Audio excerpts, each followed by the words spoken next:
Now, if you've been watching the programme this week, you'll know that all week we've been following the staff and patients at the Royal Blackburn Hospital as they deal with the coronavirus pandemic.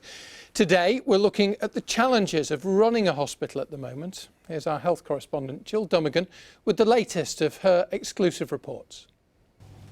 For staff who work in critical care, a properly fitted mask can make the difference between staying well and getting the virus.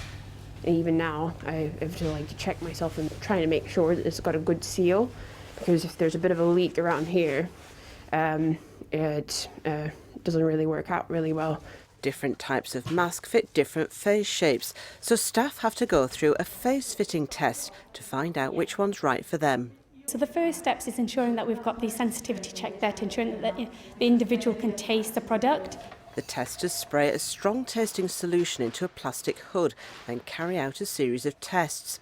If the mask's fitted properly, it'll stop the particles going through and the wearer will taste nothing. So that's the whole rationale for us, ensuring that we've got a really good seal so that when they are out in practice in those clinical environments, that they are safe with that mask on, and that mask is going to protect them. Personal protective equipment has to be changed every time staff go into a new area.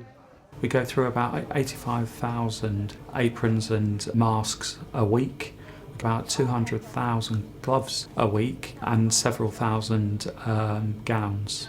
The hospital's part of a network of trusts across Lancashire which sources equipment.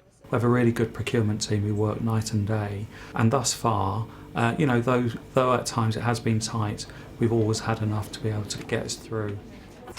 Not everything's disposable. The gowns can be washed, and that's where this place comes in.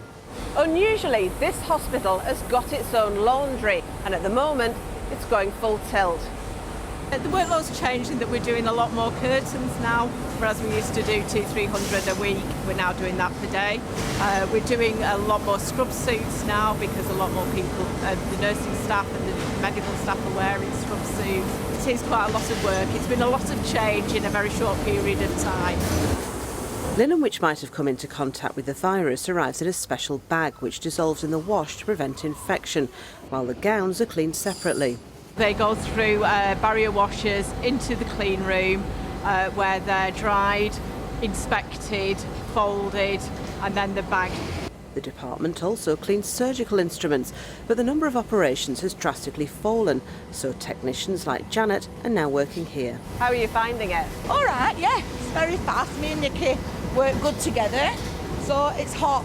It's very hot for me because I'm always hot, so it's a bit more hotter for me. So that's why I look like I've been in the shower, but I haven't. Outside the laundry, meanwhile, one of the car parks has been transformed. A local firm's lent the hospital 50 motorhomes for staff like Jared and his wife, living with her parents since the pandemic stopped their own house move. We don't want to bring COVID back to the house and infect her parents.